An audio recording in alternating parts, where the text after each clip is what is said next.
বহু বহু বছর আগের কথা। হিমালয়ের কোলে এক নিবিড় অরণ্যের মাঝে দেবধিদেব মহেশ্বর ও দেবী অম্বিকা গভীর ধ্যানে মগ্ন ছিলেন। শীতের আগমনী, কনকনে ঠান্ডা বাতাস চারপাশের প্রকৃতিকে আচ্ছন্ন করে রেখেছিল। দেবী অম্বিকা ধীরে ধীরে চোখ খুললেন। শীতল স্পর্শে তাঁর সর্বাঙ্গ কেঁপে উঠল। মৃদু হেসে তিনি মহেশ্বরের দিকে তাকিয়ে বললেন, হে প্রাণেশ্বর, আজকের এই হিমেল রাত্রি যেন আর কাটতে চাইছে না। এমন তীব্র শীত, বলতো এর থেকে মুক্তির কোনো উপায় আছে কি? মহেশ্বর শান্তস্বরে উত্তর দিলেন, প্রিয়ে, তুমি একা নও। এই বিশ্ব চরাচরে কত জীব এই ঠান্ডায় কষ্ট পাচ্ছে। শোনো, আমি তোমাকে একটি জ্ঞানগর্ভ ও অনুপ্রেরণামূলক কাহিনী শোনাই। যে এই গল্প মনোযোগ দিয়ে শ্রবণ করবে এবং এর অন্তর্নিহিত অর্থ উপলব্ধি করবে সে জীবনে সুখ, সমৃদ্ধি ও করুণা লাভ করবে। তখন মহেশ্বর শুরু করলেন সেই প্রাচীন রাজ্যের কথা। একদা সুরম্য চন্দ্রপুর নগরে রাজত্ব করতেন দয়ালু রাজা সূর্যসেন। তার 7টি কন্যা সন্তান ছিল। দেবীর আশীর্বাদে তারা সকলেই ছিলেন অতুলনীয় সুন্দরী। তবে তাঁদের মধ্যে কনিষ্ঠা মৃন্ময়ী কেবল রূপেই নয়, হৃদয়ের মাধুর্যেও ছিলেন অনন্য। তার চোখে ছিল গভীর মায়া আর ব্যবহারে স্নিগ্ধতা। রাজা সূর্যসেনের প্রথম স্ত্রী, যিনি ছিলেন রাজমাতা, কন্যাদের শৈশবেই পরলোক গমন করেন। সেই থেকে রাজা একাই তাঁদের লালন পালন করতেন। তিনি ছিলেন একই সঙ্গে পিতা ও মাতার প্রতিমূর্তি। রাজকন্যাদের আহার, বসন, শিক্ষা, কোনো ক্ষেত্রেই কোনো অভাব রাখেননি তিনি। তার স্নেহ যেন এক বটবৃক্ষের মতো আগলে রেখেছিল 7টি কুঁড়িকে। সময়ের স্রোত বয়ে চলল। রাজকন্যারা ধীরে ধীরে পূর্ণ যুবতী হয়ে উঠলেন। এখন তারা নিজেরাই রান্নার কাজে সাহায্য করতেন এবং ভালোবাসার সঙ্গে রাজাকে পরিবেশন করতেন। যখন রাজা তার মন্ত্রীদের সঙ্গে রাজ্য সংক্রান্ত কাজে বাইরে যেতেন, রাজকন্যারা পরম যত্নে তার জন্য পথের খাবার তৈরি করে দিতেন। এই রাজবাড়িতে বহু বছর ধরে সেবা করত এক বিশ্বস্ত ভৃত্য, নাম তার কেশব। সে ছিল রাজপরিবারের একজন পুরনো সদস্যের মতো। হঠাৎ একদিন বার্ধক্যজনিত কারণে তার মৃত্যু হল। রেখে গেল এক শোকাতুরা বিধবা স্ত্রী যমুনা এবং একটি ছোট্ট ফুটফুটে মেয়ে, যার নাম রাখা হয়েছিল রূপা। বিধবা যমুনা প্রতিদিন সকালে রাজপ্রাসাদের রান্নাঘরের দরজায় এসে দাঁড়াত। তার একমাত্র উদ্দেশ্য ছিল একটুখানি আগুন ভিক্ষা করা। তাদের ছোট্ট কুঁড়ে ঘরে উনুন ধরানোর মতো কোনো ব্যবস্থা ছিল না। রাজা সূর্যসেনের ছোট কন্যা মৃন্ময়ী কিছুতেই যমুনাকে সহ্য করতে পারতেন না। প্রায় প্রতিদিনই তিনি অসহায় যমুনাকে কঠিন কথা শোনাতেন। বিরক্তি ভরা কণ্ঠে বলতেন, কেন তোমরা নিজেদের ঘরে আগুন জ্বালাতে পারো না? রোজ রোজ এখানে এসে উৎপাত করো কেন? অথচ যমুনা পেটের দায়ে রোজ অপমানিত হয়েও নির্বিকার থাকতেন। মৃন্ময়ীর রূঢ় বাক্যবাণে তার মুখ কখনো বিবর্ণ হতো না। মৃন্ময়ীর 6 দিদি চন্দ্রিকা, তারান্বিতা, মেঘমালা, স্বর্ণালী, অলকানন্দা ও বনলতা প্রায়শই ছোট বোনকে বোঝাতেন। স্নিগ্ধ কণ্ঠে বলতেন, মৃন্ময়ী, একটু সহানুভূতির দৃষ্টিতে দেখো। যমুনা একজন অসহায় নারী, তার উপর ছোট্ট একটি মেয়ে রয়েছে। আমরা যদি সামান্য একটু আগুন দিই, তাতে আমাদের কি ক্ষতি হবে? তোমার এমন কঠোর ব্যবহার আমাদের ভালো লাগে না। কিন্তু মৃন্ময়ী কিছুতেই তাদের কথা কানে তুলতেন না, বরং দিদিদের সহানুভূতি দেখে আরও ক্রুদ্ধ হতেন এবং পরের দিন গিয়ে আরও বেশি করে যমুনাকে অপমান করতেন। গৌরী গভীর মনোযোগে মহাদেবের মুখনিসৃত জ্ঞানগর্ভ কাহিনী শ্রবণ করছিলেন। মহাদেব ধীরে ধীরে বলতে লাগলেন, 6 রাজকন্যা তাদের ছোট বোন মৃন্ময়ীকে বারংবার বোঝানোর চেষ্টা করল, কমলি, তুমি একটু শান্ত হও। ওই অসহায় বিধবা তো শুধু একটু আগুনের জন্যই আসে। তাতে আমাদের কি এমন ক্ষতি হবে? কেন তুমি তার সঙ্গে এত রূঢ় ব্যবহার করো? কিন্তু কনিষ্ঠা রাজকুমারী মৃন্ময়ী তাদের কথায় কর্ণপাত না করে উত্তর দিল, তোমরা আজ হয়তো বুঝতে পারছো না দিদি, কিন্তু আমার মনে হয় একদিন এই রমণী আমাদের বড় ধরনের ক্ষতি করবে। এইভাবে দিনের পর দিন সেই বিধবা যমুনা আগুনের খোঁজে রাজপ্রাসাদে আসতে লাগল। একদিন সে আগুন চাওয়ার ছলে রান্নাঘরে প্রবেশ করে এবং সুযোগ বুঝে গোপনে রাজকন্যার তৈরি করা খাদ্যে ছাই মিশিয়ে দেয়। এরপর থেকে প্রায় প্রতিদিনই সে সামান্য আগুনের বিনিময়ে রাজকীয় ভোজে অল্প অল্প করে ছাই মেশাতে শুরু করল। ধীরে ধীরে মহারাজের খাবার বিষাক্ত করে তুলল। মহারাজ সূর্যসেন তার খাদ্যের স্বাদে পরিবর্তন লক্ষ্য করতে পারলেন। তিনি বিস্মিত হয়ে ভাবলেন, আমার আদরের কন্যারা তো এত ভালোবাসা দিয়ে আমার জন্য রান্না করে, তবে কেন এই খাবারের স্বাদ এমন বিস্বাদ লাগছে? একদিন মহারাজ কৌতূহলী হয়ে সত্যটা জানার জন্য ব্যাকুল হলেন। তিনি গোপনে রান্নাঘরের একটি স্তম্ভের আড়াল থেকে দেখতে লাগলেন তার কন্যারা কিভাবে রন্ধনকার্য সম্পন্ন করছে। তিনি দেখলেন তার 7 কন্যাই অত্যন্ত যত্ন ও পরিচ্ছন্নতার সঙ্গে রান্না করছে। তারা মনোযোগ দিয়ে চাল ধৌত করছে, সবজি কাটছে, মশলা বাটছে এবং রান্না শেষ হলে পাত্রগুলি সাবধানে চুলো থেকে নামাচ্ছে। ঠিক সেই সময়ে বিধবা যমুনা আবার আগুনের জন্য এসে উপস্থিত হল। কুমারী মৃন্ময়ী তখন ক্রোধে জ্বলে উঠে বলল, তুমি রোজ রোজ এখানে আগুনের জন্য আসো, তোমাদের নিজেদের ঘরে কি একটুও আগুনের ব্যবস্থা নেই? আর কখনো এসো না এখানে। বড় 6 বোন তখন মৃন্ময়ীকে শান্ত করার চেষ্টা করল। ছেড়ে দাও তো কমলি, চুপ করো, সামান্য একটু আগুনই তো চাইছে। তখন যমুনা আগুন নিয়ে প্রস্থান করল, কিন্তু সকলের অলক্ষ্যে রান্না করা সুস্বাদু খাদ্যের পাত্রে মুঠো ভরে ছাই মিশিয়ে দিল। মহারাজ সূর্যসেন স্পষ্ট দেখতে পেলেন তার কন্যারা কত পরিশ্রমে রান্না করেছে, আর এই নারী এসে মুহূর্তের মধ্যে সব নষ্ট করে দিল। রাজা সূর্যসেনের মুখ ক্রোধে রক্তবর্ণ ধারণ করল। তৎক্ষণাৎ তিনি রাজসভায় প্রহরী পাঠালেন এবং আদেশ দিলেন, ওই প্রধান ভৃত্যের বিধবা স্ত্রীকে অবিলম্বে আমার সম্মুখে হাজির করা হোক। প্রহরীরা দ্রুত গিয়ে যমুনাকে ধরে এনে রাজসভায় উপস্থিত করল। রুষ্ট স্বরে রাজা তাকে জিজ্ঞাসা করলেন, তুমি কেন এমন জঘন্য কাজ করলে? কেন তুমি আমার খাদ্যে ছাই মিশিয়ে দাও? তখন সেই ধূর্ত মহিলা ছলনার আশ্রয় নিয়ে বলল, মহারাজ, দয়া করে আমার অপরাধ ক্ষমা করুন। আমি তো কেবল একটি ছোট খেলা খেলছিলাম। আমি শুধু পরীক্ষা করতে চেয়েছিলাম আপনি কতটা জ্ঞানী এবং বিচক্ষণ। তার চাটুকারিতাপূর্ণ কথা শুনে সরল বিশ্বাসী রাজা হতভম্ব হয়ে গেলেন। তিনি মনে করলেন এই মহিলা নিশ্চয়ই বুদ্ধিমতী এবং তার কথায় যুক্তি আছে। অবশেষে মহারাজ সূর্যসেন সেই নারীর বুদ্ধিমত্তায় এতটাই মুগ্ধ হলেন যে তিনি তাকে কোনো প্রকার শাস্তি না দিয়ে বরং বিবাহ করার সিদ্ধান্ত নিলেন। সেই দিন থেকে যমুনা রানী মল্লিকা নামে রাজপ্রাসাদে প্রবেশ করল। কিন্তু রানী মল্লিকা মহারাজের প্রথম স্ত্রীর গর্ভজাত 7 রাজকন্যাকে এক মুহূর্তের জন্যও সহ্য করতে পারতেন না। তার অন্তঃকরণ বিদ্বেষ ও ঈর্ষার বিষে পরিপূর্ণ ছিল। তিনি মনে মনে প্রতিজ্ঞা করলেন যে কোনো মূল্যে এই 7 রাজকন্যাকে রাজপ্রাসাদ থেকে বিতাড়িত করতে হবে। এরপর রানী মল্লিকা নানা প্রকার কূটকৌশল ও ষড়যন্ত্রের জাল বিস্তার করতে শুরু করলেন। কিভাবে রাজকন্যাদের অপমানিত করা যায়, কিভাবে তাদের প্রাসাদ থেকে বিতাড়িত করা যায়, এই হীন উদ্দেশ্য তার মনের গভীরে অঙ্কুরিত হতে শুরু করল। যমুনা মনে মনে স্থির করেছিল যে কোনো উপায়ে হোক সূর্যসেনের 7 কন্যাকে প্রাসাদ থেকে বিতাড়িত করতে পারলেই মহারাজের সমস্ত ধনসম্পদ ও ঐশ্বর্য কেবল তারই এবং তার নিজের কন্যা ললিতার অধিকারে আসবে। সে চেয়েছিল তার গর্ভের মেয়ে ললিতা রাজপ্রাসাদে রাজকুমারী রূপে প্রতিষ্ঠা পাক এবং রাজা ও প্রজাদের কাছ থেকে সর্বোচ্চ সম্মান লাভ করুক। কিন্তু মহারাজ সূর্যসেন তার 7 কন্যাকে অগাধ ভালোবাসতেন। তাদের প্রতি তার হৃদয়ে ছিল গভীর স্নেহ ও সহানুভূতি। তিনি কখনোই তাদের সামান্যতম কষ্টও সহ্য করতে পারতেন না। অন্যদিকে নববিবাহিতা রানী যমুনা রাজকুমারীদের দুঃখের সাগরে নিমজ্জিত করতে বদ্ধপরিকর ছিল। সে প্রতিদিন তাদের কঠিন পরিশ্রমে নিযুক্ত রাখত। ধীরে ধীরে সে রাজকন্যাদের পর্যাপ্ত পরিমাণে খাদ্য সরবরাহ বন্ধ করে দিল। সামান্য কিছু খাবার দিত এবং দিনের পর দিন তাদের অন্যান্য প্রয়োজনীয় সুযোগ সুবিধা কেড়ে নিতে শুরু করল। এইভাবে সেই 7 বোনের জীবনে নেমে এলো এক গভীর অন্ধকার। বিপরীতে রানী যমুনা ও তার কন্যা ললিতা প্রাসাদে রাজকুমারীর মতো বিলাসবহুল জীবন যাপন করতে লাগল। রানী তার নিজের মেয়েকে উৎকৃষ্ট খাদ্য পরিবেশন করত, দামি রাজকীয় পোশাকে সজ্জিত করত এবং সুন্দর সুন্দর খেলনা ও অলঙ্কারে ভরিয়ে দিত। অথচ মহারাজ সূর্যসেনের প্রথম স্ত্রীর সন্তান সেই 7 রাজকুমারী সকল প্রকার সুযোগ সুবিধা থেকে বঞ্চিত হতে লাগল।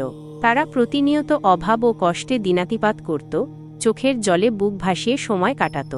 একদিন অসহ্য যন্ত্রণায় জর্জরিত হয়ে 7 বোন একসাথে রাজপ্রাসাদের বাইরে চলে গেল, যেখানে তাদের মাতা প্রয়াত রানী চন্দ্রিকার সমাধি ছিল। সেখানে পৌঁছে তারা কান্নায় ভেঙে পড়ল এবং আর্তনাদ করে বলতে লাগল, মা, তুমি কি দেখতে পাচ্ছ না তোমার অসহায়, দুর্বল, সরল মেয়েদের এই দুর্বিষহ কষ্ট? আমাদের ওপর কি নিদারুণ অত্যাচার চলছে? তুমি কি কিছুই জানতে পারছো না মা? ওই নিষ্ঠুর যমুনা আমাদের পেট ভরে খেতে দেয় না, অমানুষিক পরিশ্রম করায়, প্রতিনিয়ত অপমান করে আর কষ্ট দেয়। আমরা ক্ষুধার জ্বালায় অস্থির হয়ে পড়েছি মা, এখন আমরা কি করব? এই করুণ আরতি জানানো ধীরে ধীরে তাদের দৈনন্দিন অভ্যাসে পরিণত হল। যখনই তারা কোনো কঠিন কষ্টের সম্মুখীন হতো তখনই ছুটে যেত রানী চন্দ্রিকার সমাধিতে এবং অশ্রুজলে নিজেদের দুঃখের ভার হালকা করত। একদিন যখন সেই 7 বোন তাদের মায়ের সমাধির সামনে বসে কাঁদছিল, তখন তারা বিস্ময়ে হতবাক হয়ে দেখল রানীচন্দ্রিকার সমাধির ওপর হঠাৎ করে একটি নয়নাভিরাম ডালিম গাছ, বেদানা গাছ, গজিয়ে উঠেছে। অল্প কিছুদিনের মধ্যেই সেই গাছে থোকা থোকা লালচে সোনালি রসালো ও মিষ্টি বেদানা ফলে ভরে গেল। এরপর থেকে 7 বোন সেই ডালিমের ফল খেয়ে নিজেদের ক্ষুধার জ্বালা নিবারণ করতে লাগল। যখনই তাদের নিষ্ঠুর সৎমা যমুনা খাবার দিতে অস্বীকার করত, তারা ছুটে যেত তাদের মায়ের সমাধির কাছে এবং সেই অমৃত ফল খেয়ে জীবনধারণ করত। একসময় তারা রানীর দেওয়া সেই সামান্য ও নিকৃষ্ট মানের খাবার খাওয়াও বন্ধ করে দিল। তারা শুধুমাত্র সেই অলৌকিক বেদানা গাছের ফল খেয়েই বেঁচে রইল, কারণ সেই গাছ ছিল এক আশ্চর্য সৃষ্টি। যতই তারা ফল পেড়ে নিত, পরের দিন তার চেয়েও বেশি পাকা, রসালো ও সুস্বাদু ফল শোভা পেত ডালে ডালে। এইভাবেই সেই 7 রাজকুমারীর ক্ষুধা ও বেদনার সঙ্গী হয়ে উঠল তাদের মায়ের সমাধিতে জন্ম নেওয়া সেই রহস্যময় বেদানা গাছ। রানী যমুনা এখন মনে মনে ভাবতে লাগল, এই 7 জন মেয়েকে আমি ঠিকমতো খেতেও দিই না, ভালো পোশাকেও রাখি না, সারা দিন ধরে কঠিন পরিশ্রম করাই, তবুও ওরা এত সুন্দর আর স্বাস্থ্যোজ্জ্বল থাকে কি করে? এদের তো কেউই অসুস্থ হয় না, বরং দিনের পর দিন এদের সৌন্দর্য যেন আরও বাড়ছে। সে আরও ভাবল, আমি আমার নিজের মেয়েকে কত ভালো ভালো খাবার খাওয়াই, কত যত্ন করি, তবুও সে ওদের তুলনায় যেন ম্লান দেখাচ্ছে। এটা কিছুতেই বোধগম্য হচ্ছে না। এইভাবে 7 বোন প্রতিদিন তাদের মা রানী চন্দ্রিকার সমাধিতে যেত এবং সেই চমৎকার বেদানা ফল খেত আর তাদের হৃদয়ের গভীর থেকে মায়ের প্রতি কৃতজ্ঞতা জ্ঞাপন করত। কিন্তু এই গোপন রহস্য আর বেশিদিন রানী যমুনার দৃষ্টির আড়ালে রইল না। একদিন সে সিদ্ধান্ত নিল এই রহস্যের উৎস তাকে খুঁজে বের করতেই হবে। পরের দিন সকালে সে তার নিজের মেয়ে ললিতাকে ডেকে বলল, তুই ওদের পিছু নে, ওরা কোথায় যায়, কি করে, সবকিছু ভালোভাবে লক্ষ্য রাখবি, কোনোভাবেই যেন ওরা তোকে দেখতে না পায়। 7 বোন খুব ভোরে নিজেদের সমস্ত কাজ শেষ করে প্রাসাদের বাইরে বেরোতে শুরু করল। সেই সময় ললিতা সন্তর্পণে তাদের অনুসরণ করতে লাগল এবং অবশেষে সে পৌঁছে গেল রানী চন্দ্রিকার সমাধিতে। সেখানে গিয়ে সে যা দেখল তাতে তার চোখ কপালে উঠল। চন্দ্রিকা, তারান্বিতা, মেঘমালা, স্বর্ণালী, অলকানন্দা, বনলতা আর মৃন্ময়ী এই 7 বোন মিলে গাছ থেকে টাটকা, পাকা, রসালো বেদানা ফল পাড়ছে। তখন চন্দ্রিকা দূর থেকে ললিতাকে দেখতে পেয়ে বলল, দেখো দেখো, এই মেয়েটি আমাদের পিছু নিয়েছে, ও সব কিছু দেখে ফেলেছে। যদি বাড়ি ফিরে গিয়ে ওর মাকে সব বলে দেয় তাহলে আমাদের জন্য বড় বিপদ হতে পারে। চলো, ওকে এখান থেকে তাড়িয়ে দিই আর এই ফলগুলো লুকিয়ে রাখি। কিন্তু চন্দ্রিকার বাকি বোনেরা বলল, না না দিদি চন্দ্রিকা, এত রাগ করো না, এই মেয়েটি তো নিষ্পাপ। আমাদের প্রতি ওর মায়ের ব্যবহার অন্যায় হতে পারে, কিন্তু তার জন্য তো এই মেয়েটি দায়ী নয়, ওর কোনো দোষ নেই। তারপর তারা ললিতাকে নিজেদের কাছে ডাকল এবং হাসি মুখে কয়েকটি বেদানা ফল খেতে দিল। ললিতা সেই অপূর্ব স্বাদে মুগ্ধ হয়ে বাড়ি ফিরে এসে তার মাকে বলল, মা, ওরা ঠিকমতো না খেয়েও এতটুকু দুর্বল হয়নি। ওদের মা রানী চন্দ্রিকার সমাধিতে একটা জাদুকরী বেদানা গাছ জন্মেছে, ওরা সেই গাছের ফল খায়।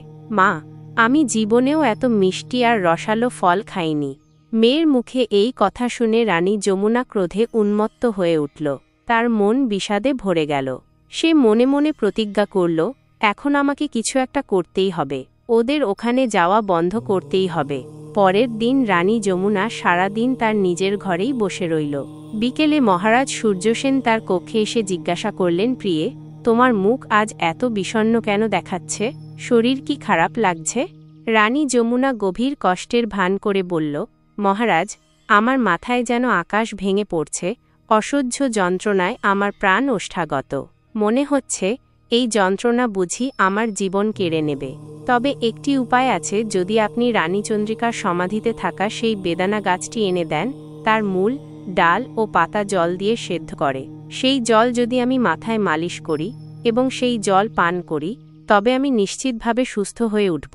মহারাজ সূর্যসেন কোনো রকম সন্দেহ না করে তৎক্ষণাৎ তার ভৃত্যদের আদেশ দিলেন, যাও, রানী চন্দ্রিকার সমাধিতে যে বেদানা গাছটি আছে সেটা শেকড়শুদ্ধ উপরে নিয়ে এসো। রানীর চিকিৎসার জন্য ওটা প্রয়োজন। অনুগত ভৃত্যরা রাজার আদেশ পালন করল। তারা সেই বেদানা গাছটি মূল, ডাল ও পাতাসহ তুলে এনে রাজপ্রাসাদে হাজির করল। ঠিক যেমন রানী যমুনা বলেছিল, সেইভাবে সেই গাছের সমস্ত অংশ দিয়ে জল তৈরি করা হলো। সেই উষ্ণ জল দিয়ে রানীর মাথায় মালিশ করা হলো এবং রানী সেই জল পান করল। তারপর রানী যমুনা বলল, মহারাজ, এখন আমি সম্পূর্ণ সুস্থ বোধ করছি। এত চমৎকার একটি কাজ করার জন্য আপনাকে অসংখ্য ধন্যবাদ। রাজা সূর্যসেন বললেন, প্রিয়ে, এতে আর ধন্যবাদের কি আছে? এটা তো আমার কর্তব্য। পরের দিন সকালে 7 বোন যখন প্রতিদিনের মতো তাদের মা রানী চন্দ্রিকার সমাধিতে গেল, কিন্তু যখন তারা সেই স্থানে পুনরায় পৌঁছাল, তখন তারা দেখল সেখানে আর তাদের মায়ের সমাধির পাশে সেই প্রিয় বেদানা গাছটি নেই।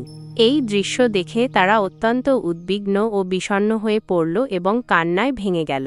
তারা ভাবতে লাগল, এখন তো মায়ের সমাধির পাশে সেই বেদানা গাছটিও নেই, তবে এখন তারা কোথায় যাবে, কি খাবে? বেদানা গাছটি হারিয়ে যাওয়ায় তারা বুঝতে পারছিল যে আবারও তাদের ক্ষুধার্ত থাকতে হবে এবং কষ্টের জীবনযাপন করতে হবে। তারা সকলে অশ্রুসজল চোখে তাদের মায়ের কাছে ব্যাকুলভাবে প্রার্থনা করতে লাগল। ঠিক সেই মুহূর্তে তারা দেখল, যেখানে আগে সেই বেদানা গাছটি দাঁড়িয়েছিল, সেখানে এখন একটি ছোট পুকুর তৈরি হয়েছে। সেই পুকুরটি ঘন সাদা মাখনের মতো কোনো পদার্থে পরিপূর্ণ। দেখিতে দেখিতে সেই মাখনের স্তর জমে শক্ত রুটির আকার ধারণ করল। এই অভাবিত দৃশ্য দেখে 7 বোন বিস্ময়ে হতবাক হয়ে তাকিয়ে রইল। অবশেষে তারা আনন্দিত হল এবং সেই রুটি থেকে ছোট ছোট টুকরো নিয়ে খেতে শুরু করল। সেই রুটির স্বাদ ছিল অসাধারণ, যেন স্বর্গীয় অমৃত। পরের দিনও একই ঘটনা ঘটল। তারপর থেকে প্রতিদিন একইভাবে চলতে লাগল। প্রতিদিন তারা মায়ের সমাধির কাছে যেত এবং দেখত যে সেই ছোট্ট পুকুরে প্রথমে ঘন মাখন তৈরি হয় এবং কিছুক্ষণ পরেই সেই মাখন শক্ত হয়ে ধবধবে সাদা রুটির মতো হয়ে যায়। সেই রুটি খেয়েই তারা প্রতিদিন তাদের ক্ষুধার নিবৃত্তি করত।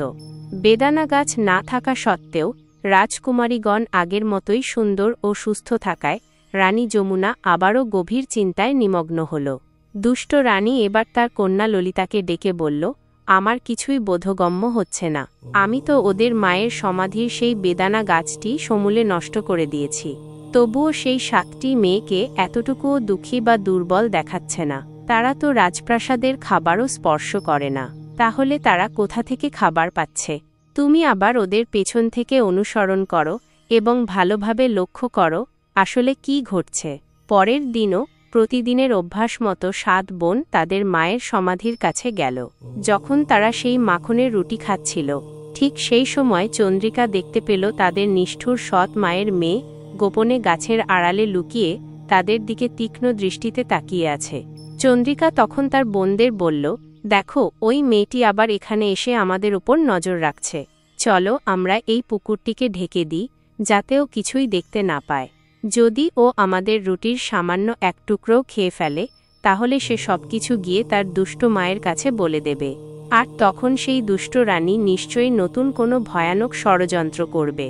তবে চন্দ্রিকার বড় বোনেরা বুঝতে পারল যে চন্দ্রিকা সম্ভবত একটু বেশিই উদ্বিগ্ন হয়ে পড়েছে।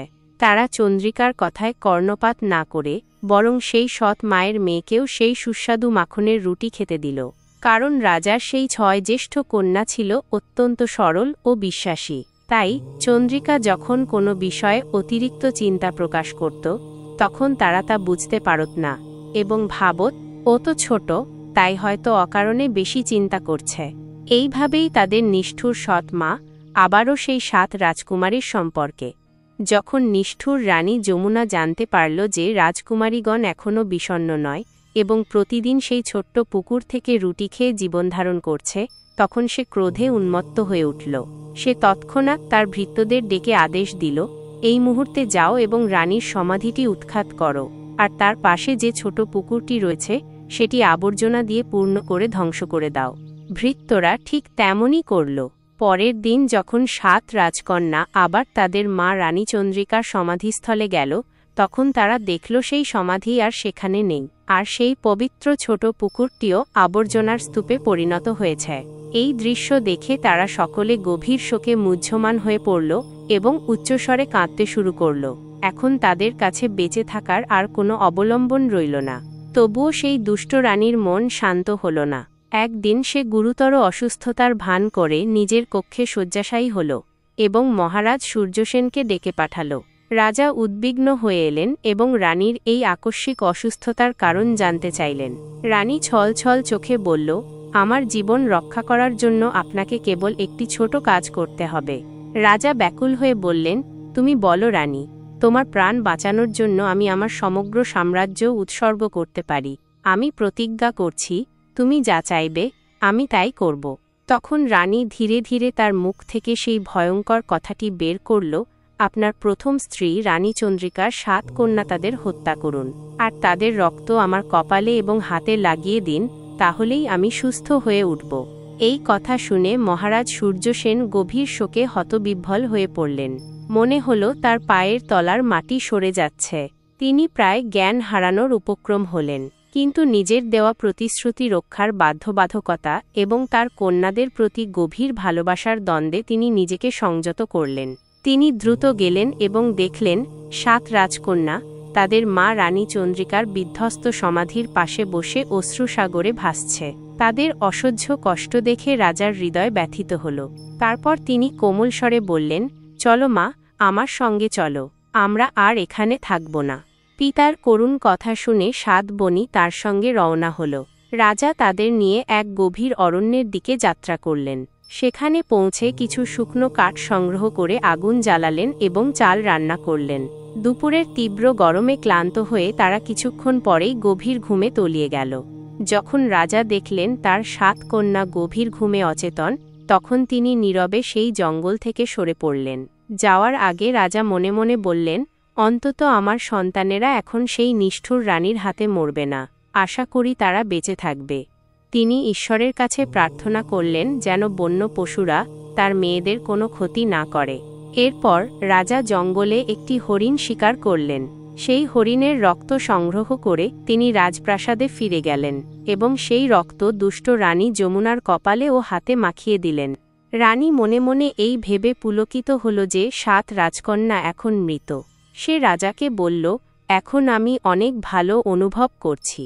এদিকে জঙ্গলে ঘুম ভেঙে যাওয়ার পর রাজকন্যারা দেখল তারা এক গভীর ও ভয়ঙ্কর জঙ্গলে একা পড়ে আছে। চারপাশে হিংস্র জন্তুদের ভয়ঙ্কর ডাক শুনে তারা ভয়ে কেঁপে উঠল। তারা কান্নায় ভেঙে পড়ল এবং তাদের বাবাকে উচ্চস্বরে ডাকতে শুরু করল। কিন্তু দীর্ঘ সময় অতিবাহিত হলেও কেউ তাদের ডাকে সাড়া দিল না। ঠিক সেই দিন পার্শ্ববর্তী রাজ্যের কয়েকজন রাজপুত্র সেই অরণ্যে শিকার করতে এসেছিলেন। রাজপুত্রগণ যখন প্রাসাদ ত্যাগ করছিলেন, তখন কনিষ্ঠ রাজকুমার সোম হঠাৎ তার জ্যেষ্ঠ ভ্রাতাদের থামিয়ে দিয়ে বলল, ভাই সব, এই গভীর অরণ্যে নিশ্চয়ই কেউ কোনো গভীর বিপদে পড়েছে। যদি আমরা সামান্য সাহায্যও করতে পারি, তবে আমাদের অবশ্যই সেদিকে যাওয়া উচিত। আপনারা কি শুনতে পাচ্ছেন না? কেউ যেন করুণ সুরে কাঁদছে এবং সাহায্যের জন্য আর্তনাদ করছে। আপনারা একটু অপেক্ষা করুন, আমার মনে হচ্ছে এই কান্নার শব্দ কোনো অসহায় ব্যক্তির সাহায্যের আকুতি। চলুন আমরা সেই দিকেই যাই, দেখি তো কে এমন কঠিন সমস্যায় পড়েছে। কনিষ্ঠ রাজকুমার সোমের এই কথা শুনে সেই 7 রাজপুত্র তাদের রাজকীয় রথ নিয়ে জঙ্গলের সেই অভিমুখে যাত্রা করল, যেদিক থেকে কান্নার আওয়াজ ভেসে আসছিল। কিছুক্ষণের মধ্যেই তারা সেই স্থানে উপনীত হল, যেখানে 7 রাজকুমারী অসহায়ভাবে কাঁদতে কাঁদতে বিলাপ করছিল। তাদের এই করুণ অবস্থা দেখে রাজকুমারদের হৃদয় সহানুভূতিতে ভরে উঠল। জ্যেষ্ঠ রাজকুমার বিস্ময় প্রকাশ করে জিজ্ঞাসা করলেন, আপনারা কারা এবং এমন গভীর জঙ্গলের মধ্যে আপনারা কিভাবে এসে পড়লেন? তখন রাজকুমারীগণ তাদের সকল দুঃখের কাহিনী সেই 7 রাজকুমারের কাছে বিবৃত করলেন। সবকিছু শ্রবণ করার পর রাজকুমারগণ বললেন, ঈশ্বরের অসীম কৃপায় আপনাদের মতো রূপসী রাজকুমারীগণ আমাদের সম্মুখে এসেছেন, এটা আমাদের পরম সৌভাগ্য।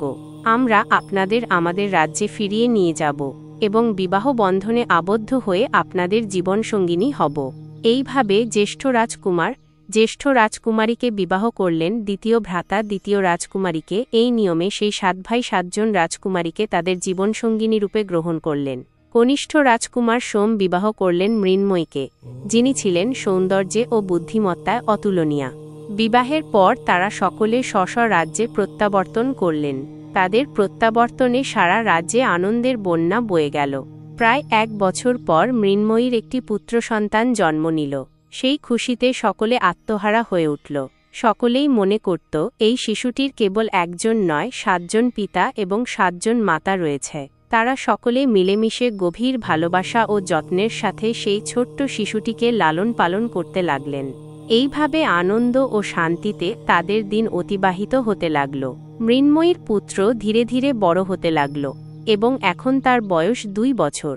একদিন কনিষ্ঠ রাজকুমার সোম তার পত্নী মৃন্ময়ীকে বলল, আজ আমার অরণ্যে শিকার করতে যাওয়ার প্রবল ইচ্ছা জাগছে। সে তার প্রিয় স্ত্রী মৃন্ময়ী এবং তার অন্যান্য ভাইদের অনুমতি নিয়ে শিকারের উদ্দেশ্যে যাত্রা করল। কিন্তু কয়েকদিন অতিবাহিত হলেও সে আর প্রাসাদে ফিরে এলো না। দিনের পর দিন কাটতে লাগল, কিন্তু সোমের কোনো সন্ধান পাওয়া গেল না। কেউই জানতে পারল না সে কোথায় গেল অথবা তার ভাগ্যে কি ঘটেছে। এই অপ্রত্যাশিত সংবাদে বাকি 6 ভাইও অত্যন্ত উদ্বিগ্ন হয়ে পড়ল। তারা সকলে একত্রিত হয়ে বলল, আমরা আমাদের প্রিয় ভাইয়ের সন্ধানে যাব। সে কোথায় গিয়েছে তা আমাদের খুঁজে বের করতেই হবে।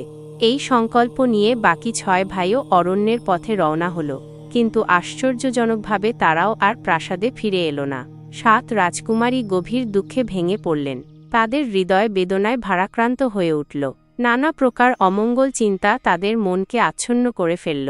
তাদের স্বামীদের কি জঙ্গলে কোনো হিংস্র প্রাণী হত্যা করেছে, নাকি এর থেকেও বড় কোনো অশুভ ঘটনা ঘটেছে? কিছুদিন অতিবাহিত হল, কিন্তু সেই 7 রাজকুমারের কেউই আর ফিরে এলো না। একদিন মৃন্ময়ী তার ছোট্ট পুত্রকে ঘুম পাড়াচ্ছিল। বাকি রাজকুমারীগণ প্রাসাদের নিচের কক্ষে গৃহস্থালির কাজে ব্যস্ত ছিলেন। ঠিক সেই সময়ে এক রহস্যময় ব্যক্তি প্রাসাদের দরজায় এসে দাঁড়াল। তার শরীরে ছিল কালো রঙের আলখাল্লা। সে নিজেকে একজন সন্ন্যাসী হিসেবে পরিচয় দিয়ে ভিক্ষা প্রার্থনা করতে এসেছিল।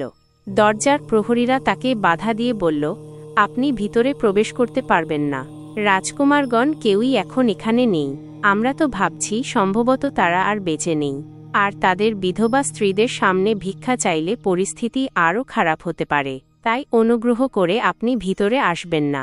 প্রহরীরা তাকে অনেক বোঝানোর চেষ্টা করল, কিন্তু সেই আগন্তুক দৃঢ়স্বরে বলল, আমি একজন সন্ন্যাসী, আর একজন সন্ন্যাসীকে ভিক্ষা দেওয়া অথবা আহার করানো কখনোই পাপের কাজ নয়।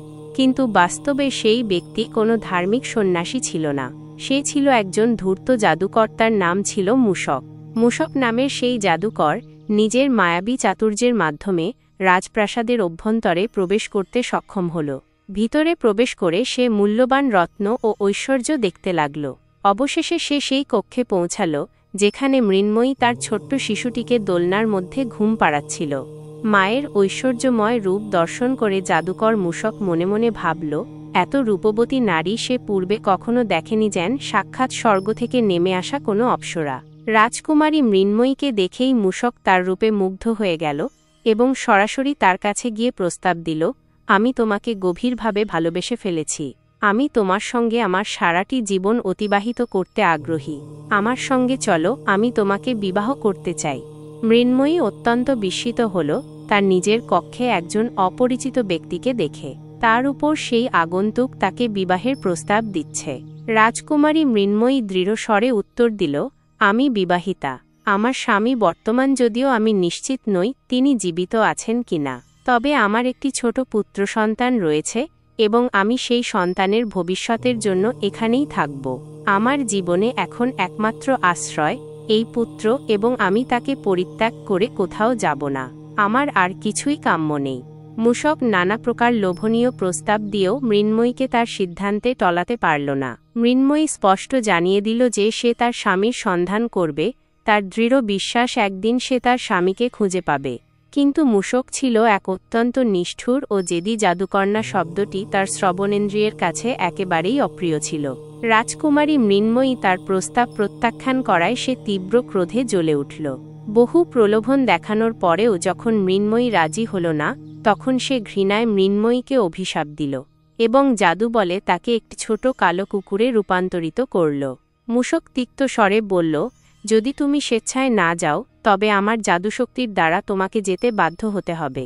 এরপর ছোট কালো কুকুরে রূপান্তরিত অসহায় মৃন্ময়ী ছুটোছুটি করতে লাগল, কিন্তু তার এমন কোনো ক্ষমতা ছিল না যার মাধ্যমে সে অন্য কাউকে জানাতে পারত যে সে আসলে রাজকুমারী মৃন্ময়ী। হতভাগ্য মৃন্ময়ী তখন কুকুরের রূপ ধারণ করে সেই জাদুকরের পিছনে পিছনে যেতে বাধ্য হল।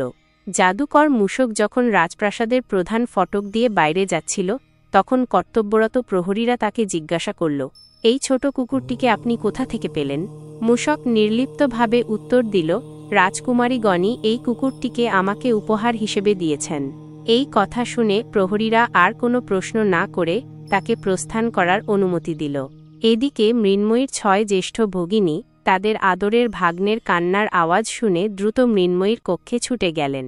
সেখানে পৌঁছে তারা দেখলেন কক্ষটি সম্পূর্ণ ফাঁকা, কোথাও মৃন্ময়ীর কোনো চিহ্ন নেই। তারা তখন দাসদাসীদের জিজ্ঞাসাবাদ করলেন এবং জানতে পারলেন কিছুক্ষণ আগে একজন সন্ন্যাসী প্রাসাদে এসেছিলেন। তারা আরও জানতে পারলেন যে সেই সন্ন্যাসীর সঙ্গে একটি ছোট কালো কুকুরও ছিল। রাজকুমারীগণ তৎক্ষণাৎ বুঝতে পারলেন যে মৃন্ময়ীর সঙ্গে নিশ্চয়ই কোনো ভয়ানক ঘটনা ঘটেছে, কোনো গভীর ষড়যন্ত্রের শিকার হয়েছে সে। সময় তার নিজস্ব গতিতে অতিবাহিত হতে লাগল। মৃন্ময়ীর পুত্র ধীরে ধীরে বড় হতে লাগল। তার 6 মাসই তাকে গভীর স্নেহ ও যত্নের সাথে লালন পালন করতে লাগলেন। এক সময় সে 14 বছর বয়সের এক সুদর্শন তরুণে পরিণত হল। একদিন তার মাসিরা তাকে তার পরিবারের সম্পূর্ণ ইতিহাস খুলে বললেন। তরুণ রাজকুমার সবকিছু মনোযোগ সহকারে শ্রবণ করল এবং তার পিতা, মাতা ও কাকাদের মর্মান্তিক পরিণতির কথা শুনে গভীর মর্মাহত হল। এখন সে তার পিতা, মাতা ও কাকাদের খুঁজে বের করার জন্য ব্যাকুল হয়ে উঠল। দৃঢ় প্রতিজ্ঞা নিয়ে তরুণ রাজকুমার ভাবল, পৃথিবীর যে কোনো প্রান্তে তার পরিবার থাকুক না কেন সে তাদের খুঁজে বের করবেই। সে তার 2 মাসিকে জানালো যে যদি তার বাবা, মা এবং কাকারা জীবিত থাকেন তবে সে তাদের খুঁজে এনে নিজের গৃহে ফিরিয়ে আনবে। তার মাসিরা অশ্রুসজল নয়নে বললেন, বাবা, যারা একবার চলে যায় তারা আর ফিরে আসে না। এখন যদি তুমিও হারিয়ে যাও তবে আমরা কাকে নিয়ে বাঁচব? আমরা আমাদের স্বামী এবং বোনকে হারিয়েছি, এখন তোমাকেও হারাতে চাই না। যদি তুমিও আমাদের ছেড়ে চলে যাও তবে আমাদের বেঁচে থাকার আর কোনো অর্থ থাকবে না। তখন রাজকুমার দৃঢ় স্বরে বলল, আপনারা আমাকে থামাবেন না। যদি কোনোভাবে সম্ভব হয় আমি আমার বাবা, মা এবং কাকাদের সঙ্গে নিয়ে খুব শীঘ্রই ফিরে আসব। এই কথা বলে সে তার দীর্ঘ যাত্রা শুরু করল। কিন্তু বহু মাস অতিবাহিত হলেও সে বুঝতে পারছিল না কোথা থেকে তার অনুসন্ধান শুরু করবে। অবশেষে শত শত ক্রোশ পথ অতিক্রম করে ক্লান্ত রাজপুত্র যখন একেবারে হতাশ হয়ে পড়েছে তখন সে এসে পৌঁছাল এক অদ্ভুত দেশে, এক পাথুরে রাজ্যে। সেখানে দাঁড়িয়েছিল কঠিন পাথরের তৈরি এক বিশাল প্রাসাদ, আর সেই প্রাসাদের এক প্রান্তে ছিল একটি ছোট্ট কুঁড়েঘর যেখানে একজন মালী বাস করত। রাজপুত্র যখন সেই রহস্যময় প্রাসাদটির দিকে তাকিয়েছিল তখনই মালীর স্ত্রী তাকে দেখে দ্রুত ছুটে এলেন। তিনি উদ্বিগ্ন স্বরে বললেন, ওগো বাছা, তুমি কে? এত ভয়ঙ্কর জায়গায় আসার সাহস তুমি পেলে কোথা থেকে? রাজপুত্র বিনীতভাবে বলল, আমি এক রাজার পুত্র। আমি এখানে এসেছি আমার বাবা, মা এবং কাকাদের সন্ধান করতে। একজন জাদুকর আমার মাকে ভয় দেখিয়ে একটি কুকুরে রূপান্তরিত করে তার সঙ্গে নিয়ে গেছে। তার কথা শুনে মালীর স্ত্রী দীর্ঘশ্বাস ফেলে বললেন, এই রাজ্য এক শক্তিশালী জাদুকরের অধীনে। তার কাছে এমন সব ভয়ঙ্কর জাদু রয়েছে যার সাহায্যে সে যে কোনো জীবন্ত প্রাণীকে পাথর অথবা গাছে পরিণত করতে পারে। তুমি এখানে যেসব অদ্ভুত গাছ আর পাথরের স্তূপ দেখছ সেগুলো একদিন জীবন্ত মানুষ ছিল। তিনি আরও জানালেন, কিছুদিন পূর্বে এই রাজ্যে এক মহৎ রাজা এসেছিলেন এবং তার কিছুদিন পর তার 6 ভাইও এখানে পদার্পণ করেছিলেন। সেই নিষ্ঠুর জাদুকর তাদের সকলকে নির্মমভাবে পাথর এবং গাছে রূপান্তরিত করেছে। শুধু তারাই নয়, এই প্রাসাদের মধ্যে একটি অত্যন্ত সুন্দরী রানীকে গত 12 বছর ধরে বন্দী করে রেখেছে সেই জাদুকর। সেই রানীকে বিবাহ করতে চায়, কিন্তু সেই রানী তাকে ঘৃণা করে, এমনকি তার স্পর্শও সহ্য করতে পারে না। মালীর স্ত্রীর করুণ কাহিনী শুনে তরুণ রাজপুত্র মনে মনে ভাবল, সম্ভবত এরাই তার মা, বাবা এবং কাকারা হবেন। অবশেষে সে তাদের সন্ধান পেল। যাদের জন্য সে এত দীর্ঘ পথ ধরে ঘুরে বেড়াচ্ছিল।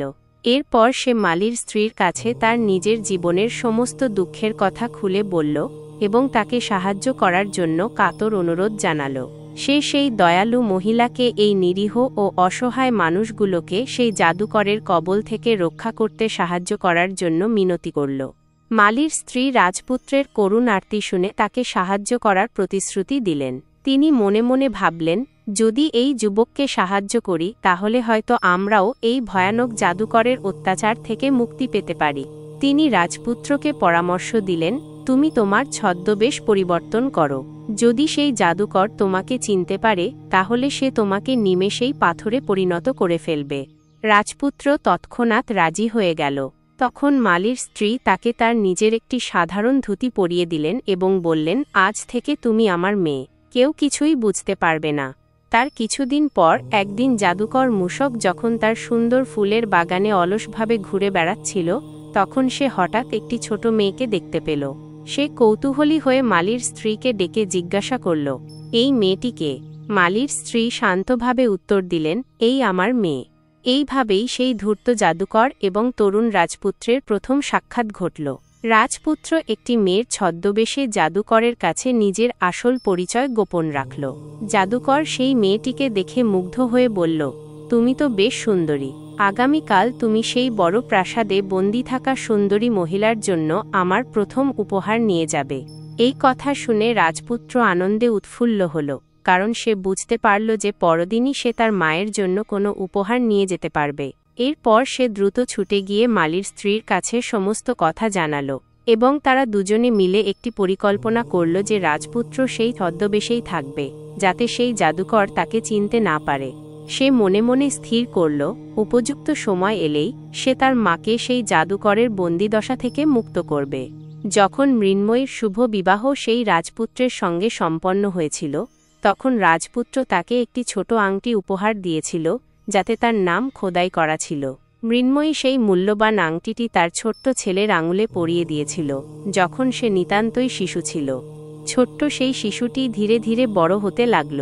একসময় তার মাসিরা সেই ছোট্ট আংটির মাপ তার আঙুলের জন্য তৈরি করিয়ে তার হাতে পরিয়ে দিল। সেই আংটিটি সবসময় সেই রাজপুত্ররূপী তরুণের আঙুলে শোভা পেত। মালির কন্যার মা তাকে পরামর্শ দিলেন, তুমি এই আংটিটিকে একগুচ্ছ ফুলের মধ্যে লুকিয়ে রাখো, যাতে তোমার মা তা দেখতে পেয়ে তোমাকে চিনতে পারেন। তবে কাজটি সহজ বা দ্রুত হবে না, কারণ একজন বিশ্বস্ত প্রহরী সবসময় রাজকুমারী মৃন্ময়ীর উপর তীক্ষ্ণ নজর রাখে।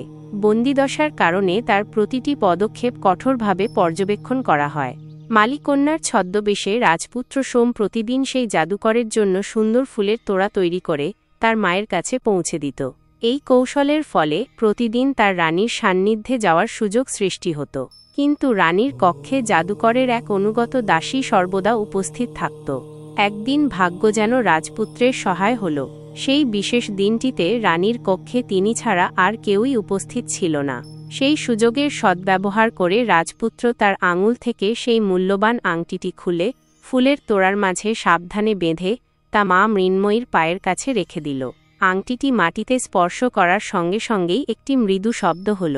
মৃন্ময়ী প্রথমে বিষয়টি লক্ষ্য করেননি, কিন্তু সেই অপ্রত্যাশিত শব্দে তার দৃষ্টি ফুলের তোড়ার দিকে আকৃষ্ট হল। ভালোভাবে তাকিয়ে তিনি দেখলেন ফুলের ভেতরে বাঁধা একটি ছোট্ট পরিচিত আংটি। আংটিটি চিনতে পেরেই মৃন্ময়ী তোড়া বহনকারী মেয়েটির দিকে উৎসুক দৃষ্টিতে তাকালেন। তখন সেই ছদ্মবেশী রাজপুত্র নিজের আসল পরিচয় প্রকাশ করল। পুত্রের মুখ থেকে তার দীর্ঘ অনুসন্ধানের সমস্ত কাহিনী শুনে মা তার কথায় বিশ্বাস স্থাপন করলেন।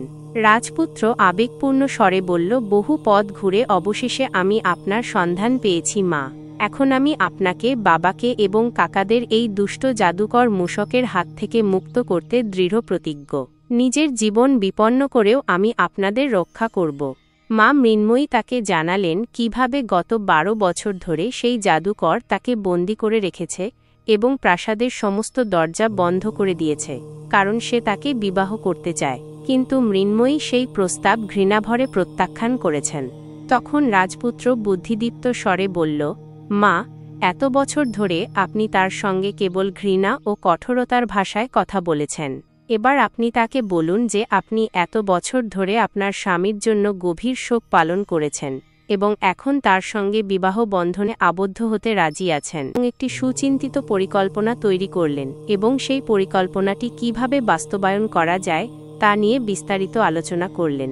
ছেলে আরও বলল, এরপর আপনি কৌশলে তার আসল শক্তির উৎস জেনে নেবেন। সে কি সত্যিই অমর, নাকি তাকে পরাজিত করা সম্ভব? মা মৃন্ময়ী তার পুত্রের পরামর্শ সানন্দে গ্রহণ করলেন এবং পরের দিন সেই দুষ্ট জাদুকর মূষকের কাছে ঠিক সেই বার্তা পাঠালেন। এই অপ্রত্যাশিত সংবাদে জাদুকর মূষক আনন্দে আত্মহারা হয়ে উঠল এবং দ্রুত বিবাহের আয়োজন করার জন্য আগ্রহ প্রকাশ করতে শুরু করল। তারপর মূষক মৃন্ময়ীকে অনুরোধ করল যেন তিনি রাজপ্রাসাদে এসে বসবাস শুরু করেন, কিন্তু মৃন্ময়ী তাকে বললেন, বিবাহের পূর্বে আমাদের একে অপরের সম্পর্কে ভালোভাবে জানা উচিত। যত দীর্ঘ ছিল আমাদের শত্রুতা, ততই গভীর হতে পারে আমাদের বন্ধুত্ব। এরপর মৃন্ময়ী তাকে প্রশ্ন করলেন, তুমি কি সত্যিই অমর? মৃত্যু কি কখনো তোমার দ্বারে পৌঁছাতে পারে না? তুমি কি মানুষের সাধারণ অনুভূতিগুলো উপলব্ধি করতে পারো? জাদুকর কৌতূহলী হয়ে পাল্টা প্রশ্ন করল, তুমি হঠাৎ এসব জানতে চাইছ কেন? মৃন্ময়ী শান্তস্বরে জবাব দিলেন, যদি আমি তোমার স্ত্রী হই তবে আগে তোমার সবকিছু জানা আমার কর্তব্য। যদি কোনো বিপদ তোমাকে স্পর্শ করে তবে আমি তখন কিভাবে তা মোকাবিলা করব? আমি ইতিমধ্যেই আমার স্বামী ও পুত্রদের হারিয়েছি। তোমাকেও যদি হারাই তবে আমি কাকে আঁকড়ে ধরে বাঁচব? তখন সেই ধূর্ত জাদুকর মূষক আত্মবিশ্বাসের সাথে বলল, হ্যাঁ, আমি সত্যিই একজন অসাধারণ জাদুকর। আমার আসল রহস্য লুকিয়ে আছে এখান থেকে বহু ক্রোশ দূরের এক গভীর অরণ্যে। সেই জঙ্গলের মাঝে একটি বিশাল গাছের নিচে একটি ছোট সোনার খাঁচা আছে। সেই খাঁচার মধ্যে একটি সবুজ রঙের টিয়া পাখি বাস করে। আমার জীবন সেই টিয়ার জীবনের সঙ্গে অবিচ্ছেদ্যভাবে যুক্ত। যদি সেই টিয়া পাখিটি মারা যায় তবে আমিও সঙ্গে সঙ্গে মৃত্যুবরণ করব। হ্যাঁ, আমি মারা যাব, আত্মবিশ্বাসের সঙ্গে বলল মূষক জাদুকর। তবে এমন ঘটনা ঘটা প্রায় অসম্ভব। সেই টিয়া পাখিটিকে কোনোভাবেই আঘাত করা যাবে না। আমি সেই মূল্যবান টিয়া পাখিটিকে নিরাপদে রক্ষা করার জন্য বহু বিশ্বস্ত প্রহরী নিয়োগ করেছি। যে সেই নিষিদ্ধ এলাকার কাছাকাছি যাওয়ার সামান্যতম চেষ্টাও করবে তাকে সঙ্গে সঙ্গেই নির্মমভাবে হত্যা করা হবে। দুর্গার ছদ্মবেশে থাকা রাজপুত্র সোমের সঙ্গে মূষক জাদুকরের কথোপকথনের প্রতিটি শব্দ মৃন্ময়ী তার পুত্র অর্ণবকে বিস্তারিতভাবে জানালেন। কিন্তু আদরের পুত্রের জীবনের ঝুঁকির কথা ভেবে রানী মৃন্ময়ী তাকে সেই টিয়া পাখিটিকে হস্তগত করার বিপজ্জনক চেষ্টা থেকে বিরত থাকতে অনুরোধ করলেন। মায়ের গভীর ভয় তিনি সম্পূর্ণরূপে উপলব্ধি করতে পারলেও সাহসী অর্ণব দৃঢ় স্বরে বলল, মা, যতক্ষণ না আমি সেই জাদুকরী টিয়া পাখিটিকে খুঁজে বের করে খাঁচাবন্দি করে ফিরিয়ে আনতে পারছি, ততক্ষণ বাবা এবং কাকারা সেই নিষ্ঠুর জাদুকর মূষকের বন্দিদশা থেকে মুক্তি পাবেন না। তুমি আমার জন্য এতটুকুও ভয় পেও না মা, আমি শীঘ্রই ফিরে আসব। রাজকুমার অর্ণব তার মা মৃন্ময়ীকে আশ্বাস দিল, এই সময়ের মধ্যে তুমি সেই জাদুকরের সাথে স্বাভাবিকভাবে কথা বলো, হাসিমুখে তার সাথে ব্যবহার করো। এই কথা বলে রাজকুমার সেই জাদুকরী তোতা পাখির সন্ধানে বেরিয়ে পড়ল। এক দীর্ঘ এবং ক্লান্তিকর যাত্রার পর রাজকুমার এক বিশাল ও ঘন অরণ্যে পৌঁছাল। সেখানে পৌঁছে অতিরিক্ত পথ হাঁটার কারণে সে অত্যন্ত ক্লান্ত হয়ে পড়েছিল। সেই গভীর বনের মধ্যে এক বিশাল গাছের নিচে সে বিশ্রাম নিতে শুরু করল এবং কিছুক্ষণের মধ্যেই শীতল বাতাস বইতে শুরু করলে সে গভীর ঘুমে আচ্ছন্ন হয়ে গেল। ঘুম ভাঙার পর রাজকুমার বিস্ময়ে দেখল যে তার পাশেই দুটি বিশাল দৈত্য গভীর ঘুমে মগ্ন রয়েছে এবং তাদের কাছেই একটি উঁচু গাছে একটি সুন্দর তোতা পাখির খাঁচা ঝুলছে। এরপর রাজকুমার সন্তর্পণে সেই তোতা পাখির খাঁচাটি নামিয়ে নিল। তারপর সে দ্রুত প্রাসাদের দিকে রওনা হল এবং অবশেষে সেই দুষ্ট জাদুকর মূষকের প্রাসাদে ফিরে এলো। প্রাসাদের দরজার কাছে বসে সে সেই তোতা পাখিটির সাথে খেলা করতে লাগল। ঠিক সেই মুহূর্তে জাদুকর মূষক তাকে প্রাসাদের জানালা থেকে দেখতে পেল এবং দ্রুত ছুটে এসে রাজকুমারের কাছে পৌঁছে ক্রুদ্ধ স্বরে বলল, ওরে দুষ্ট ছেলে, তুই এই তোতা পাখিটিকে কোথা থেকে চুরি করে এনেছিস? এটা আমাকে এক্ষুনি ফেরত দে। রাজকুমার তৎক্ষণাৎ জাদুকরকে প্রত্যাখ্যান করে দৃঢ়ভাবে বলল, না, আমি আমার প্রিয় তোতা পাখিটিকে তোমাকে কিছুতেই দিতে পারি না। এটি বহু বছর ধরে আমার সবচেয়ে প্রিয় পোষা পাখি। তবে জাদুকর কিছুটা নরম সুরে বলল, যদি এটি সত্যিই তোর এত প্রিয় পোষা পাখি হয় তবে আমি বুঝতে পারছি তুই এটা আমাকে বিনামূল্যে দিবি না। তবে বল, এর বিনিময়ে তুই কত মূল্য চাস? তুই যা দাম বলবি আমি তাই দিতে রাজি আছি। রাজকুমার দৃঢ়ভাবে উত্তর দিল, মহাশয়, আমি আমার এই প্রিয় তোতা পাখিটিকে কোনো মূল্যে বিক্রি করতে পারব না। এই কথা শুনে জাদুকর মূষক আরও ভয় পেয়ে মিনতির সুরে বলল, তবে যদি তুই আমাকে কোনো প্রকার সাহায্য করতে চাস তবে আমি এই তোতা পাখিটি নেব। বিনিময়ে তুই যা চাইবি আমি তোকে তাই দেব। রাজকুমার কিছুক্ষণ ভেবে বলল, ঠিক আছে, যদি তুমি সত্যিই কিছু দিতে চাও তবে আমি তোতা পাখিটিকে তোমাকে দিতে পারি। এই কথা শুনে জাদুকর মূষক আনন্দে উৎফুল্ল হয়ে বলল, সত্যি? ঠিক আছে, তবে বল তুই কি চাস? আমি অবশ্যই তোর সেই ইচ্ছা পূরণ করব। তখন রাজকুমার নির্ভীক স্বরে বলল, প্রথমত তুমি সেই 7 জন রাজাকে মুক্তি দাও যাদের তুমি তোমার কালো জাদু দিয়ে পাথর ও গাছে রূপান্তরিত করে রেখেছ। জাদুকর কিছুটা ইতস্তত করে বলল, ঠিক আছে, তোর এই সামান্য ইচ্ছা আমি পূরণ করব। তুই শুধু আমাকে এই সুন্দর তোতা পাখিটি দে। এরপরই জাদুকরের জাদুস্পর্শে অর্ণবের পিতা এবং তার 6 কাকা তাদের পূর্বের মানব রূপে ফিরে এলেন। তারপর মূষক জাদুকর কৃত্রিম হাসি হেসে বলল, দেখো, আমি তাদের আবার জীবন দান করেছি। এখন দয়া করে তোতা পাখিটি আমাকে দাও। কিন্তু রাজকুমার তখনও অবিচল থেকে বলল, এত তাড়াহুড়ো কিসের? প্রথমে তুমি সেই সকল বন্দীকে মুক্তি দাও যাদের তুমি তোমার জাদুতে বন্দী করে রেখেছ। এখন মূষক জাদুকর অনিচ্ছা সত্ত্বেও বলল, ঠিক আছে, তাই হবে। তারপর জাদুকর যেমনই তার হাত দুটি ঘোরাল, সেই মুহূর্তে বাগানের সমস্ত প্রাণী যারা এতক্ষণ পাথর ও গাছের রূপে নিশ্চল ছিল তারা সকলেই তাদের আসল রূপে ফিরে এলো। এরপর সেই বিশাল বাগান, যা কিছু সময় আগেও কেবল পাথর আর গাছে পরিপূর্ণ ছিল, তা এখন জীবনের কলরবে মুখরিত হয়ে উঠল। চারপাশে কেবল মানুষ আর মানুষ, যারা দীর্ঘ বন্দিদশা থেকে মুক্তি পেয়ে মুক্ত নিঃশ্বাস নিচ্ছিল। রাজা, পণ্ডিত, কর্মী, শ্রমিক, ভৃত্য, সৈন্য, গরু, ভেড়া, ছাগল, হাতি, পুরুষ, মহিলা সকলেই যেন এক নতুন জীবন ফিরে পেল। এখন সেই ধূর্ত জাদুকর তার 2 হাত জোর করে কাঁদতে কাঁদতে রাজকুমারের কাছে এসে করুণ স্বরে বলল, ওগো দয়ালু ছেলে, তুমি দয়া করে আমার তোতা পাখিটি আমাকে ফিরিয়ে দাও। রাজকুমার শক্ত হাতে সেই জাদুকরী তোতা পাখিটিকে ধরল এবং তার ডান দিকের একটি পালক সজোরে ছিঁড়ে ফেলল। সঙ্গে সঙ্গেই জাদুকরের ডান হাত তার শরীর থেকে বিচ্ছিন্ন হয়ে মাটিতে পড়ে গেল। এখন মূষক জাদুকর তার বাম হাত বাড়িয়ে আর্তনাদ করে বলল, ওগো দয়াময়, তুমি আমার তোতা পাখিটি ফিরিয়ে দাও। তখন রাজকুমার সেই তোতা পাখির বাম দিকের পালকটিও নির্মমভাবে ছিঁড়ে জাদুকরের দিকে ছুঁড়ে মারল, যার ফলে জাদুকরের বাম হাতটিও তার শরীর থেকে ভেঙে দূরে ছিটকে পড়ল। তবুও সেই পিশাচ চিৎকার করতে লাগল, আমার তোতা পাখিটি আমাকে দাও। অবশেষে জাদুকর তার হাঁটুতে ভর দিয়ে মাটিতে লুটিয়ে পড়ল। তারপর রাজকুমার সেই জাদুকরী তোতা পাখিটির শেষ পালকটি ছিঁড়ে তার জীবন কেড়ে নিল। সঙ্গে সঙ্গেই সেই দুষ্ট জাদুকর মূষকের নিথর দেহ মাটিতে লুটিয়ে পড়ল। তার মৃত্যুর সঙ্গে সঙ্গে সেই জাদুকরী তোতা পাখিটি তার হাতের বাঁধন থেকে মুক্তি পেয়ে জীবন্ত হয়ে আকাশে উড়তে শুরু করল। তারপর সকলে মিলে সেই ভয়ঙ্কর জাদুকরের শেষকৃত্য সম্পন্ন করল। এরপর রাজকুমারের পিতা মহারাজ সূর্যসেন তার প্রিয় স্ত্রী মৃন্ময়ীকে সেই বন্দিশালারূপ প্রাসাদ থেকে মুক্তি দিলেন এবং রাজকুমার তার সকল আত্মীয় স্বজনের সাথে আনন্দিত মনে নিজের রাজ্যে ফিরে গেল। অন্যান্য সকলেই তাদের নিজ নিজ গৃহে প্রত্যাবর্তন করল। এইভাবেই বীর রাজকুমার অর্ণব তার মা, বাবা এবং কাকাদের সেই দুষ্ট জাদুকরের বন্দিদশা থেকে উদ্ধার করে তাদের স্বদেশে ফিরিয়ে আনল। রাজকুমার অর্ণব তার মা মৃন্ময়ীকে দীর্ঘদিন পর বন্দিদশা থেকে মুক্ত করে তার পুরো পরিবারকে সঙ্গে নিয়ে আনন্দিত মনে গৃহে ফিরে এলো। সেই 7 রাজকুমারী এবং তাদের স্বামী রাজারা সকলেই তাদের নিজ নিজ রাজ্যে প্রত্যাবর্তন করলেন। তারা সকলেই অত্যন্ত খুশি ছিলেন এবং তাদের জীবনে আর কোনো দুঃখ অবশিষ্ট ছিল না। তাদের নিষ্ঠুর সৎ মা যমুনা, যিনি তাদের জীবনের সর্বদা তুল্প কারণ হয়েছিলেন, এখন আর তাদের গৃহে ফিরে আসার সুযোগ পাননি। রাজকুমারীগণ তাদের পিতার কাছে তাদের সৎ মায়ের অত্যাচারের কথা বিস্তারিতভাবে বর্ণনা করেছিলেন, কিভাবে সে তাদের এবং তাদের পরিবারের জীবন দুর্বিষহ করে তুলেছিল। কিন্তু এখন সেই দুঃসহ স্মৃতি অতীত হয়েছে।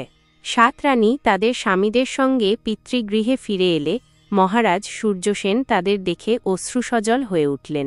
তিনি অত্যন্ত আনন্দিত ছিলেন, কিন্তু একই সঙ্গে নিজের কৃতকর্মের জন্য গভীর অনুশোচনায় দগ্ধ হচ্ছিলেন। তিনি সজল চোখে বললেন, আমার প্রিয় কন্যারা, তোমরা আমাকে ক্ষমা করে দাও। আমি জানি আমি তোমাদের প্রতি অন্যায় করেছি, কিন্তু আমারও কিছু অজ্ঞতাজনিত বাধ্যবাধকতা ছিল যা আমি সেই মুহূর্তে উপলব্ধি করতে পারিনি। আমি সেই দুষ্ট নারীর কথায় বিভ্রান্ত হয়ে তোমাদের সকলকে গভীর জঙ্গলে পরিত্যাগ করেছিলাম। রাজকুমারীগণ তাদের পিতাকে সান্ত্বনা দিয়ে বললেন, পিতাজি, ওসব কথা আর মনে রাখবেন না। আমরা এখন অত্যন্ত সুখী। সম্ভবত ওটা বিধির লিখন ছিল। হয়তো আমাদেরও পূর্বের কিছু খারাপ কর্মফল ছিল, যার কারণে আমাদের সেই কঠিন সময় সহ্য করতে হয়েছিল। যদি আপনি আমাদের সেই গভীর অরণ্যে ছেড়ে না দিতেন, তবে আমরা এই মহৎ রাজাদের সাথে কখনোই মিলিত হতে পারতাম না। মহারাজ সূর্যসেন তার প্রিয় কন্যাদের সাথে পুনরায় মিলিত হয়ে অত্যন্ত আনন্দিত হলেন এবং বললেন, তোমাদের সেই ভয়ঙ্কর জঙ্গলে পরিত্যাগ করার পর থেকে আমি প্রতি মুহূর্তে গভীর অনুশোচনায় ভুগেছি। আর সেই রাতেই তোমাদের নিষ্ঠুর সৎ মা যমুনা তার নিজেরই সৃষ্ট আগুনের শিখায় দগ্ধ হয়ে মর্মান্তিকভাবে মারা যায়। সে তার সকল খারাপ কাজের উপযুক্ত ফল লাভ করেছে। মহারাজের এই কথা শুনে রাজকুমারীগণ শান্তস্বরে বললেন, আমরা এখন পরম সুখে শান্তিতে জীবনযাপন করছি পিতাজি, এবং আমাদের মনে আর কোনো প্রকার দুঃখ নেই। তখন মহাদেব দেবী গৌরীকে বললেন, হে পার্বতী, কোনো মানুষই তার কৃতকর্মের ফল ভোগ করা থেকে রেহাই পায় না। আমাদের সর্বদা উচিত বুদ্ধি বিবেচনা করে কাজ করা এবং কখনোই কোনো কঠিন পরিস্থিতিতে হতাশ না হওয়া। বিপদকালে আমাদের একে অপরের সহায়তায় এগিয়ে আসা উচিত এবং কখনোই কাউকে সামান্যতম কষ্ট দেওয়া উচিত নয়। আমাদের সকলের সাথে ভালোবাসা ও সম্মানের সাথে আচরণ করা উচিত। অতএব হে বন্ধুগণ, এই কাহিনীর মূল শিক্ষা এটাই যে আমাদের কখনোই কারো সাথে বিশ্বাসঘাতকতা করা উচিত নয় এবং কখনোই অহংকার করা উচিত নয়। আমাদের সকলের সাথে সর্বদা ভালো ব্যবহার করা উচিত এবং গভীর ভালোবাসা পূর্ণ হৃদয়ে সকলের প্রতি সহানুভূতিশীল হতে হবে। যদি আপনাদের এই গল্পটি ভালো লেগে থাকে তবে অবশ্যই মন্তব্য করে আমাদের জানাবেন, এবং যদি আপনাদের কোনো জিজ্ঞাসা থাকে অথবা আপনারা নতুন কোনো বিষয়ে ভিডিও দেখতে আগ্রহী হন তবে তা আমাদের জানাতে পারেন। এই ধরনের আরও শিক্ষামূলক এবং আকর্ষণীয় কাহিনী শোনার জন্য আমাদের চ্যানেলটি সাবস্ক্রাইব করতে ভুলবেন না।